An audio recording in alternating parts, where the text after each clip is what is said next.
Hello students, IB technical classes के अंदर आप सबका स्वागत है। तो कुछ बच्चों को कन्फ्यूज़न है, एक रेलवे अथॉरिटी में और दूसरा आपका सप्लाई अथॉरिटी में।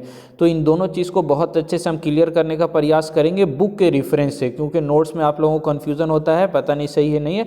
तो बुक आप मॉडर्न इलेक्ट्रिक ट्रैक्शन एक स्टैंडर्ड बुक है, एच प्रताप साहब की लिखी हुई है, जो कि अक्सर टीचर इसको प्रीफर करते हैं और हम भी शुरू से इसी बुक को प्रीफर कर रहे हैं। तो इसके अंदर साफ तौर पर सप्लाई और रेलवे अथॉरिटी के बारे में क्लियर किया गया है। तो एक एक पॉइंट आपको बहुत अच्छे से समझाने का कोशिश करेंगे। तो देखिए यहाँ पर following the arrangement of the power supply to the various services Indian railway के अंदर क्या क्या आपका वेरियस पावर सप्लाई सिस्टम है उसके बारे में डिस्कशन किया गया।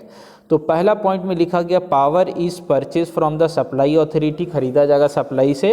Who are responsible for operation and maintenance of 132 या 110 kV ट्रांसमिशन लाइन, या कहीं कहीं पर 220 kV भी बोलता है। तो 132 kV या 110 kV की जो ट्रांसमिशन लाइन है उसको ऑपरेट करना, मेंटेन करना, ये सारा सप्लाई अथॉरिटी का काम होगा। Transmission line and grid sub station up to 25 kV out going terminal, यानी 25 kV तक ये आपका सप्लाई लाकर देगा और supply authority. However 25 kV feeder circuit breaker is controlled by the remote control center by the power traction power controller. This arrangement is enable the railway authority. यहाँ ध्यान से देखिएगा, to pay full attention to operate and maintain the traction service which is their prime responsibility. तो ये 25 kV feeder है circuit breaker, ये किसके under में बात हो रहा है? Railway authority. और 132 kV की जो ट्रांसमिशन लाइन है वो किसके अंडर में है? ये रेलवे ये सप्लाई अथॉरिटी के अंदर है। ठीक है, दो पॉइंट आपको यहाँ से बहुत अच्छे से क्लियर हुआ, लेकिन ये अभी सिर्फ यहाँ तक मत समझिएगा, आगे और पॉइंट है, इसको ध्यान से समझिएगा तब आप सारा क्लियर होगा। तो पहला पॉसिबिलिटी, पहली संभावना 132 kV की ट्रांसमिशन जो है वो सप्लाई अथॉरिटी करेगा और रेलवे अथॉरिटी की जो होगा वो 25 kV का फीडर रेलवे अथॉरिटी के अंदर में आएगा। दूसरा पॉइंट में क्या लिखा गया है? 132 kV 25 kV equipment sub station is owned install operate and maintain by the supply authority. अब देखिए लिखा गया है 25 kV का सब स्टेशन का जो उपकरण है या 132 kV का, वो सारा कौन करेगा? सप्लाई अथॉरिटी करेगा। However 25 kV circuit breaker our own install operate maintain by the railway authority. अब देखिए ध्यान से, दो ऑब्जेक्टिव यहाँ से आपका बन गया, यानी एक आपसे ऑब्जेक्टिव पूछा जाता है, हर साल लगभग इससे क्वेश्चन पूछा जा रहा है कि 25 kV की सर्किट ब्रेकर उसको कौन इंस्टॉल करेगा या ऑपरेट कराएगा। तो यहाँ पे साफ साफ लिखा हुआ है रेलवे अथॉरिटी करेगा। ठीक है, यह आपसे क्वेश्चन पूछा जाएगा 25 kV का फीडर कौन मेंटेन करेगा, तो यहाँ पर लिखा हुआ आपका रेलवे अथॉरिटी। तो ये हो गया आपका रेलवे अथॉरिटी से रिलेटेड बात। 25 kV का फीडर हो गया और 25 kV का सर्किट ब्रेकर हो गया, दोनों आपका रेलवे अथॉरिटी ऑपरेट कराता है। आगे देखिए क्या लिखा गया है, to have better control and the expedition execute the electrification program it was consider the necessary that the railway should own install operate and maintain all 132 kV 110 kV equipment and sub station. ये ध्यान से समझिए। अब पहले वाला और दूसरा वाला पॉइंट में यहाँ पर कोलिजन है।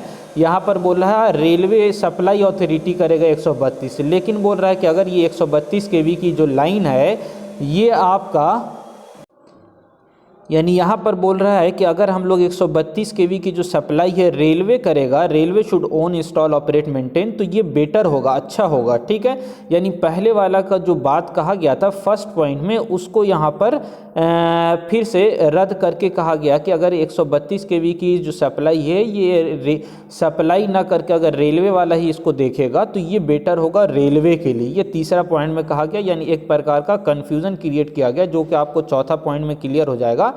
यहाँ पर अच्छा ये देखिए लिखा गया यहाँ पर supply authority will give only the high voltage supply 132 to 110 kV sub station.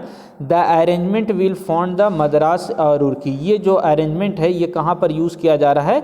132 kV की जो सप्लाई है ये आपको मद्रास के अंदर और राउरकेला के अंदर यूज़ किया जा रहा है, जहाँ पर आपका सप्लाई अथॉरिटी काम कर रहा है। लेकिन अब यहाँ पर देखिए लिखा गया है फॉर कानपुर, और यहाँ पर Kanpur Tundla section northern railway arrangement still different, यहाँ पर क्या है, 3 phase supply at 132 kV is taken 1 point from where distributed by the railway authority to the various traction sub station. यानी 132 kV का सप्लाई जो है, ये बोल रहा है 132 kV की जो सप्लाई है एक पॉइंट से, फिर वहाँ से उस बिंदु तक लाकर ट्रांसमिशन ये सप्लाई अथॉरिटी दे दिया, और इस बिंदु के बाद जो 132 kV की लाइन होगी ये खुद सप्लाई रेलवे अथॉरिटी करेगा।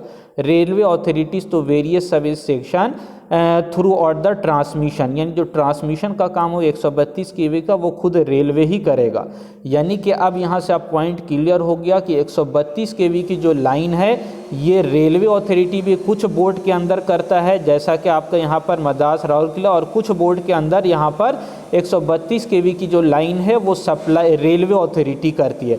तो अगर आपसे पूछा जाएगा 132 kV या 110 वोल्ट kV की सप्लाई कौन ऑपरेट कराता है, तो इसका ऑप्शन दोनों हो सकता है, यानी रेलवे अथॉरिटी भी और आपका सप्लाई अथॉरिटी भी। तो ए में आपका रेलवे, बी में आपका दे देगा सप्लाई, और सी में देगा दोनों, तो दोनों इसमें करेगा यदि आपका 132 kV की बात आएगी तो आपको बहुत अच्छे से क्लियर हो गया होगा ये सारा पॉइंट। आई होप अब कोई कन्फ्यूज़न नहीं होगा, एग्जाम में बहुत अच्छे से आप इसको क्लियरली ऑब्जेक्टिव को डन कीजिएगा। Thank you.